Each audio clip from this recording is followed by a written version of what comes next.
Hi friend. कल किसी ने कहा था डाउन सिंड्रोम पे वीडियो बनाने को, तो आज का टॉपिक डाउन सिंड्रोम है।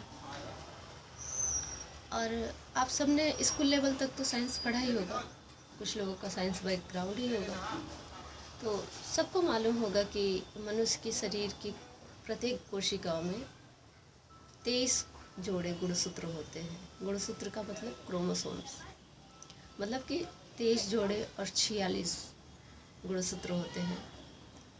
और प्रत्येक गुणसूत्र का जो एक जोड़ा होता है, एक माता से मिलता है और एक पिता से, तो ऐसे मिलके वो 23 जोड़े गुणसूत्र मनुष्य की कोशिकाओं में पाए जाते हैं। अब इसमें 21 नंबर का जो गुणसूत्र होता है, क्रोमोसोम्स होता है, 21 क्रोमोसोम्स, उसकी संख्या मतलब एक जोड़ा यानी 2 ना होके 3 हो जाती है। मतलब उसमें डिफेक्ट आ जाता है, 3 हो जाता है।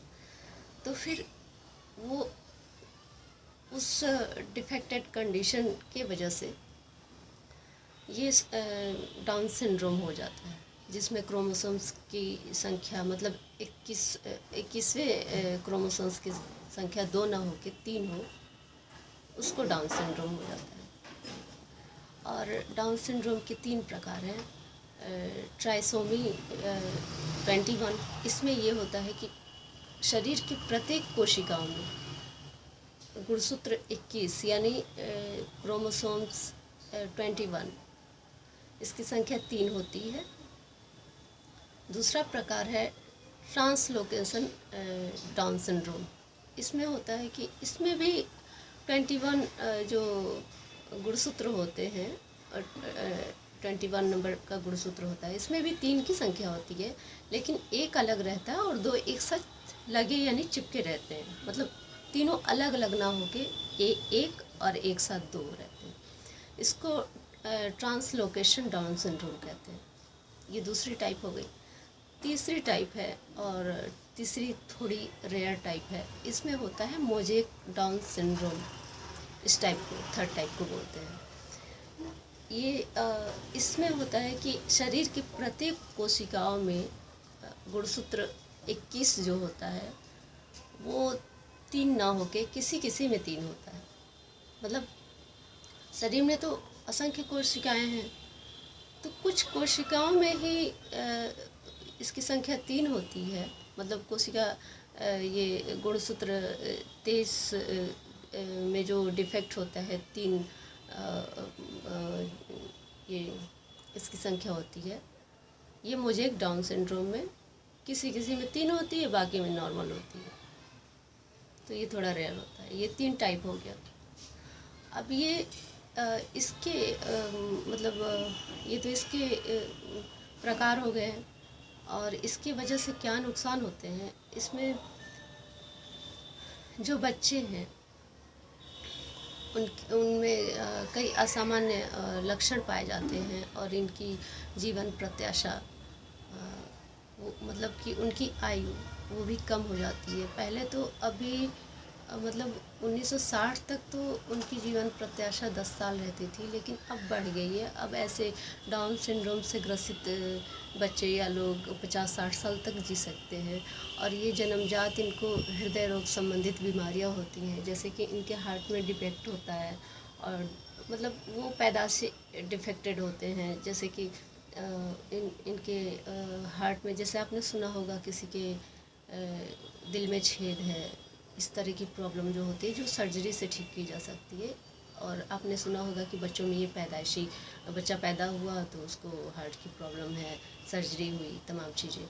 तो ये एक लक्षण ये इस डाउन सिंड्रोम का है। और इसकी बात होता है चपटी नाक। चपटी नाक तो वैसे भी लोगों में जेनेटिक हो सकता है, किसी और रीजन से होता है, लेकिन डाउन सिंड्रोम के बच्चों में देखा गया है चपटी नाक, तिरछी आँख, और ये आँख का जो कॉर्नर होता है, ये कोना ऐसे ऊपर की तरफ होता है अक्सर डाउन सिंड्रोम से जो ग्रसित बच्चे होते हैं। और ये जुबान उनकी नुकीली होती है, और ये जो गर्दन होती है, किसी किसी में आपने देखा होगा छोटी लंबी गर्दन तो सब में होती है, किसी की बनावट होती है बहुत लंबी गर्दन, किसी की छोटी गर्दन, देखिए कुछ लोगों में देखा होगा कि गर्दन एकदम ऐसे बैठी हुई है, एकदम ना, ये सिकुड़ा हुआ है, ये पीछे का स्किन, इस वजह से गर्दन एकदम नाटी है। तो वो मतलब असामान्य और उसको एक तरह से विकलांगता की श्रेणी में रखा जाता है। ये भी डाउन सिंड्रोम के पेशेंट में होता है, बच्चों में होता है। गर्दन छोटी, नाक चपटी, तिरछी आँखें, फिर आँखों में पैदाइशी मोतियाबिंद, मतलब कि आँखों का जो ये पार्ट होता है, वैसे तो आँखों का जो कलर होता है वाइट वाला नहीं, ये जो रंगीन है, या ब्लैक हो, ब्राउन हो, चाहे जिस कलर का हो, उसमें वो सफ़ेद धब्बे टाइप की, जिसको मोतियाबिंद हिंदी में बोलते हैं, तो वो होता है पैदाइशी। उसके बाद इनके जो हाथ पैर होते हैं उसकी लंबाई छोटी होती है, और जो हथेली और पैर होता है वो इसकी लंबाई छोटी होती है। लेकिन नॉर्मल लोगों की भी छोटी होती है, लेकिन इनकी हाइट भी छोटी होती है। चाहे जिस भी ये देश के रहें, अगर मेल है तो 5 फीट या 5 फीट 1 इंच हाइट रहेगी, और फीमेल है तो ज़्यादा से ज़्यादा 4 फीट 8 इंच हाइट रहेगी। तो ये मतलब बौने टाइप की इनकी हाइट रहती है, और हाथ पैरों की भी साइज़ छोटी रहती है। ये नहीं कि हाइट नॉर्मल है, हाथ पैर छोटे। और जो पैर का ये अंगूठा होता है, जैसे पैर का ये अंगूठा, ये डिस्टेंस ये काफ़ी इनमें होता है पैर के अंगूठे में, और उंगलियां एक बराबर ऐसे एक बराबर शेप में होती हैं।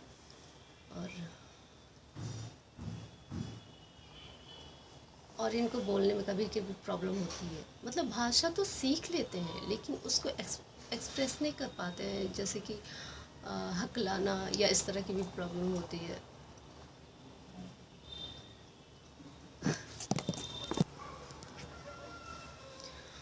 और क्या बताया था मैंने, हाँ, दांत इनके असामान्य दांत होते हैं, जैसे कि बेतरतीब उबड़ खाबड़ से दांत होते हैं, और अंगूठे अंगुलियों के बीच में ज़्यादा गैप होता है, पैर के अंगूठे और उंगली के बीच में। और मोतियाबिंद, चपटी नाक, छोटे कान, तिरछी आँख, ये सारी चीज़ें तो मैंने बताया था। और मांसपेशियाँ ढीली होती हैं, जोड़ भी, मतलब इनका जो जॉइंट्स होते हैं वो भी ढीले होते हैं, और बौने होते हैं ये लोग, गर्दन छोटी होती है। और इनको मोतियाबिंद तो जन्मजात होता ही है, और हृदय से संबंधित रोग भी होते हैं इनको, जो सर्जरी से ठीक किए जा सकते हैं। मोटापा होता है, स्लीपिंग एपनिया, और अस्थमा, और ल्यूकेमिया, मतलब ल्यूकेमिया का मतलब होता है ब्लड कैंसर, ये पैदाइशी में पाया जाता है। और कम एज में मनोभ्रंश, स्मृतिनाश, और मिर्गी, और अस्थमा मतलब की दमा, और सिलिएक डिजीज़ होता है इनको। सुनने और देखने में प्रॉब्लम होती है। मोतियाबिंद रहेगा तो देखने में, तो आँखों में डिफेक्ट रहेगा, प्रॉब्लम रहेगी, और सुनने में भी इनको प्रॉब्लम होती है। ये सारे प्रॉब्लम होते हैं ये डाउन सिंड्रोम के बच्चों में। और अब ऐसे बच्चे पैदा होने के बाद उनकी जो, मतलब एक तरह से अपंग टाइप के बच्चे पैदा हो जाते हैं, तो उनको जीवन जीने में बहुत दिक्कत होती है। तो इसलिए जो जांच होता है, आपने सुना होगा कि प्रेग्नेंट औरतों का 3 महीने के बाद, मतलब महीने में कई बार उनकी जांच होती रहती है। तो इसमें जो पहली तिमाही होती है उसमें ब्लड टेस्ट करके बच्चे का जो भ्रूण है गर्भ में, उससे पता लगाया जा सकता है, चेक करके कि वो मतलब डाउन सिंड्रोम से ग्रसित है कि नॉर्मल बच्चा है। और इसका एक मुख्य कारण ये है कि ज़्यादा एज की औरतों को जब बच्चा होता है, जैसे कि 35 साल, ये रिस्क फैक्टर 1 से 12% रहता है। 35 साल से ज़्यादा की एज की महिलाएं अगर बच्चा पैदा करती हैं, और साथ में उसके पिता का भी एज ज़्यादा रहे, मतलब कि माँ बाप दोनों ज़्यादा एज के हैं, तो उनके बच्चे डाउन सिंड्रोम से ग्रसित होते हैं। और अगर वो महिला 42 साल की है, 45 साल की है, तो ये रिस्क 30% बढ़ जाता है। मतलब कि डाउन सिंड्रोम वाले बच्चे पैदा होने के रिस्क 42 से 45 साल की महिलाओं में ज़्यादा हो जाते हैं। और पुरुष अगर है, जो मेल है, अगर वो 40 साल से ज़्यादा का है या 40 साल का है तो उसके बच्चे में भी ये डाउन सिंड्रोम होने का खतरा होता है। तो मतलब कि जो एजेड माँ बाप हैं उनके बच्चों में ये सिंड्रोम होता है, कम एज के माँ बाप में नहीं होता है। मतलब कि वो 40 साल से ऊपर के अगर पेरेंट्स हैं उनके बच्चों में ये होने का खतरा होता है। और अगर पेरेंट्स में ये प्रॉब्लम है तो उनको भी जेनेटिक होने का खतरा होता है। लेकिन कभी कभी माँ बाप पूरा ख़ानदान नॉर्मल होने के बाद भी बच्चों में डाउन सिंड्रोम होता है, तो उसमें यही कारण होता है कि पेरेंट्स एजेड होते हैं, 40 साल से ऊपर के होते हैं, तो उनमें ये होता है। और जब प्रेगनेंसी के टाइम में जो चेकअप होते हैं पहले तिमाही यानी कि 3 महीने के अंदर चेकअप होते हैं, तो उसमें होता है एक ब्लड टेस्ट होता है, मतलब उसमें हार्मोन टेस्ट भी होता है, ब्लड टेस्ट भी होता है। ब्लड में ये देखा जाता है कि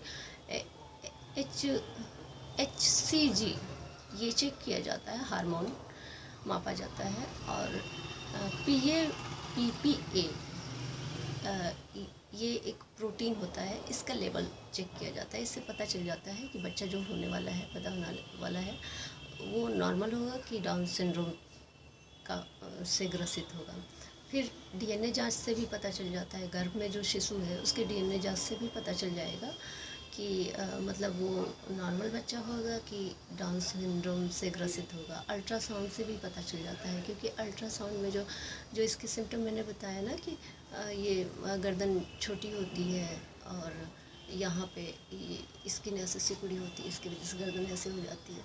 तो वो अल्ट्रासाउंड जब होता है तो जो पीछे के ऊतक रहते हैं यहाँ पे सिलवटों की जांच की जाती है, और वहाँ उनका वो जो हार्मोन स्राव होता है, द्रव्य होता है, वो ज़्यादा होता है। तो उससे अल्ट्रासाउंड में पता चल जाता है कि ये पैदा होने के बाद डाउन सिंड्रोम से ग्रसित होगा।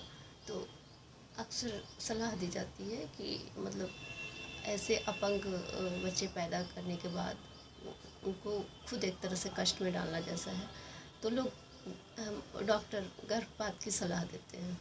अगर ज़्यादा मतलब ये चेकअप के बाद पता चला कि बच्चा डाउन सिंड्रोम से ग्रसित होगा ही होगा, तो ये सलाह दी जाती है। लेकिन फिर भी बहुत सी माँ है जो ऐसे ये जानने के बाद भी बच्चे को पैदा करती हैं, डाउन सिंड्रोम से ग्रसित बच्चे को भी पैदा करती हैं।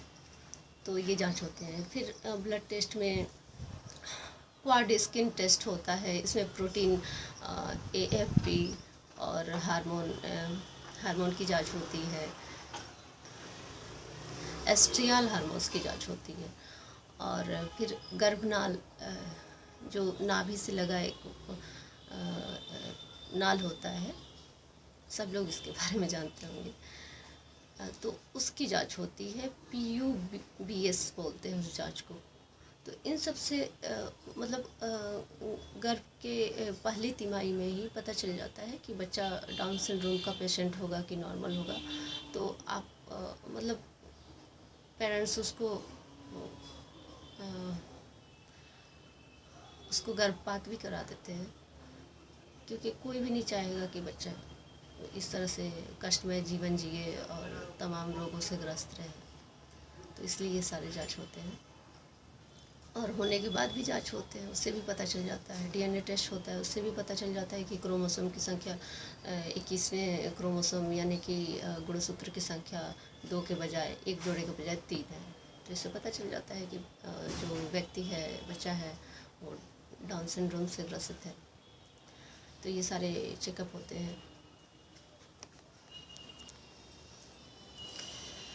और इसको 1959 यानी 1959 में जब इसका पता लगाया था जॉन लैंगडन डाउन ने, उन्हीं के नाम पे इसको डाउन सिंड्रोम कहा गया। तब ऐसे बच्चों की संख्या जीवन प्रत्याशा जो है, संख्या नहीं सॉरी, जीवन प्रत्याशा मतलब उनकी लाइफ, और वो 10 साल तक होती थी। लेकिन अब इसमें इतने रिसर्च हुए हैं और कि अब डाउन सिंड्रोम से ग्रसित लोगों की जीवन प्रत्याशा 50 से 60 साल हो गई है। तो इसके साथ भी लोग जीते हैं, बहुत सारी बीमारियां होने के बाद भी इलाज भी चलता है उसका। तो जीते हैं। वैसे तो ये लाइलाज है इसकी, क्योंकि ये डीएनए में डिफेक्ट है ना, ये तो कोशिका में जो डिफेक्ट है उसको तो ख़त्म तो नहीं किया जा सकता। तो ये कोई ख़त्म करने वाली, बदलने वाली चीज़ तो है नहीं ये डाउन सिंड्रोम। ये तो आजीवन रहता है, जिसमें है वो डिफेक्ट तो आजीवन रहता है। जैसे अब किसी के ब्लड में डिफेक्ट है तो वो तो चेंज करा सकते हैं ब्लड को, अब शरीर से निकाल के बाहर तो नहीं किया जा सकता ना। ऐसे कोशिका में डिफेक्ट है तो ये तो आजीवन रहेगा, उसे बदल तो सकते नहीं। और उसकी वजह से जो बीमारियां होती हैं, जैसे हार्ट प्रॉब्लम हो रही है तो सर्जरी से वो ठीक होता है, अस्थमा है उसकी दवाई चलती हैं, थायराइड भी हो जाता है, और बहुत सारी बीमारियां इसमें डाउन सिंड्रोम के पेशेंट को हो जाती हैं। आँखों से संबंधित, सुनने से संबंधित, बोलने से संबंधित, हकलाना, और बहुत सारी। तो इसका इलाज तो होता है, आजीवन चलता रहता है। इसलिए डॉक्टर सलाह देते हैं कि अगर वो गर्भ में शिशु है और वो 3 महीने से कम है तो फिर उसका गर्भपात कराने का सलाह देते हैं, और लोग कराते भी हैं, सही भी है एक तरह से। एक बच्चे को दुनिया में लाके इतनी सारी बीमारियों के साथ उनका जीवन कष्ट में डालना, तो बहुत सारे लोग ये सारी चीज़ें सोच के गर्भपात करा देते हैं। लेकिन अगर बच्चा हो जा रहा है तो उसके बाद उसका इलाज भी तो हो रहा है, और उसका बहुत ज़्यादा देख रेख करना पड़ता है, सामान्य बच्चों से ज़्यादा देख रेख करना पड़ता है। उनकी पढ़ाई भी सामान्य स्कूलों में हो तो सकती है, लेकिन केयर ज़्यादा करना पड़ता है उनका। तो यही डाउन सिंड्रोम है। और इनके मानसिक स्तर में भी, मतलब नॉर्मल बच्चों की तरह इनकी आईक्यू नहीं होती, कम होती है।